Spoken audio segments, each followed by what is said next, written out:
এর জন্য তুই আমার সময় দিতে পারছ না। আজকের পর থেকে তুই আমার সাথে কোনো যোগাযোগ করার চেষ্টা করবি না। থাক তুই এইসব নিয়ে।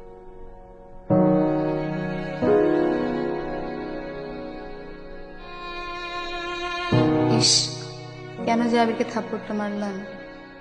ওকে থাপ্পড় মারাটা মনে হয় আমার উচিত হয় না।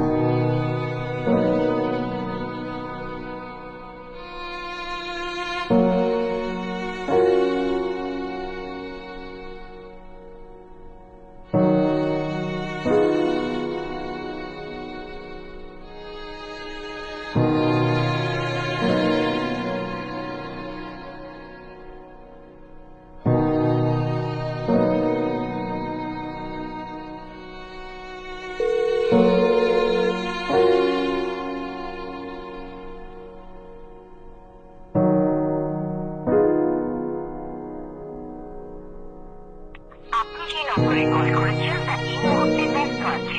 কিছুক্ষণ পর আবার কল করুন। ধন্যবাদ। The number you are calling is busy now.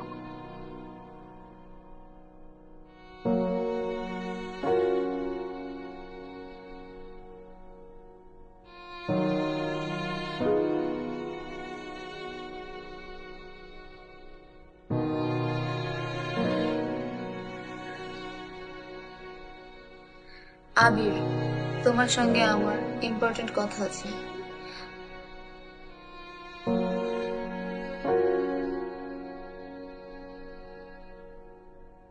আমার মনে হয় আমাদের রিলেশনটা নিয়ে ফাইনালি একটা সিদ্ধান্তে আসা উচিত।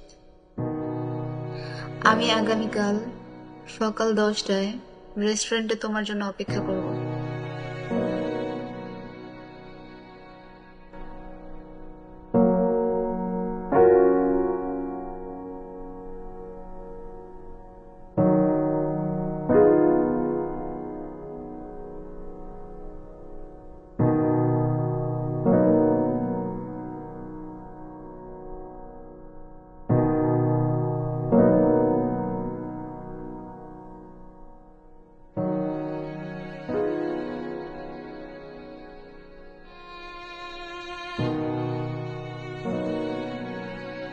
এই সরি সরি সরি, একটু লেট হয়ে গেল।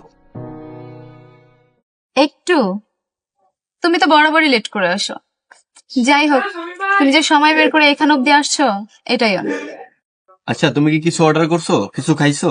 আমি এখানে খাওয়ার জন্য আসিনি, তোমার সঙ্গে কিছু ইম্পর্টেন্ট কথা বলার জন্য আসছি। আরে কথা তো বলবোই, কপি খাইতে খাইতে বলি। এই 2টা কপি প্লিজ।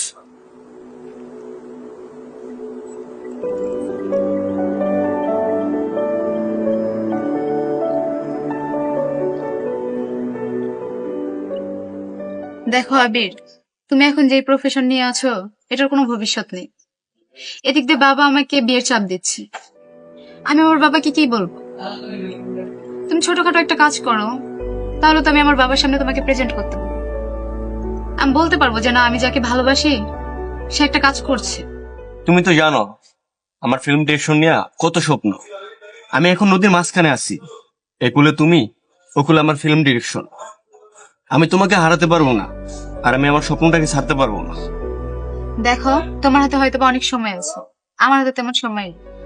আমার ফ্যামিলি থেকে বিয়ের চাপ আসছে, তোমার জন্য তো আমি অনেক সম্বন্ধ রিজেক্ট করেছি।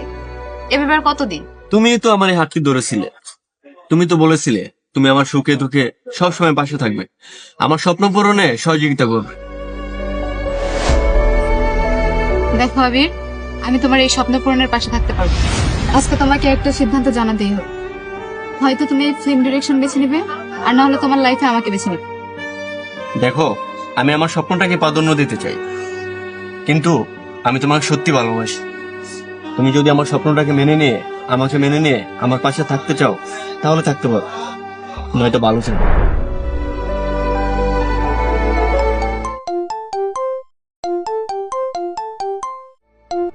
হ্যালো,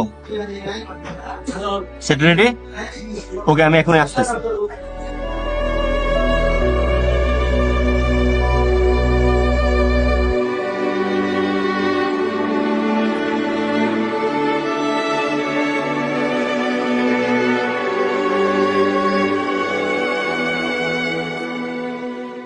স্যার, এই যে বাসায় চলে আসছে স্যার।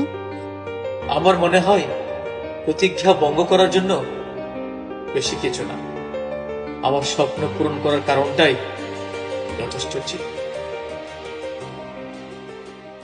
কিরে, তোর কি অবস্থা? এই তো তোর। এই তো ভালো। তুই তো আমার খোঁজই নেস না। জানিসই তো সাংসারিক লাইফে কত চাপ, এই জন্য তোর সাথে আগের মতো আর কন্ট্যাক্ট করতে পারি না। তুই কোনো বিষয় নিয়ে আপসেট? তোকে অনেক বিষময় লাগছে। জানিস কালকে না আবিরকে দেখছি প্রাইভেট কারে চড়তে। কেন তুই জানিস না আবির ভাই একজন বড় মাপের ডিরেক্টর? ও অবশেষে সে তার লাইফে সাকসেস হয়েছে।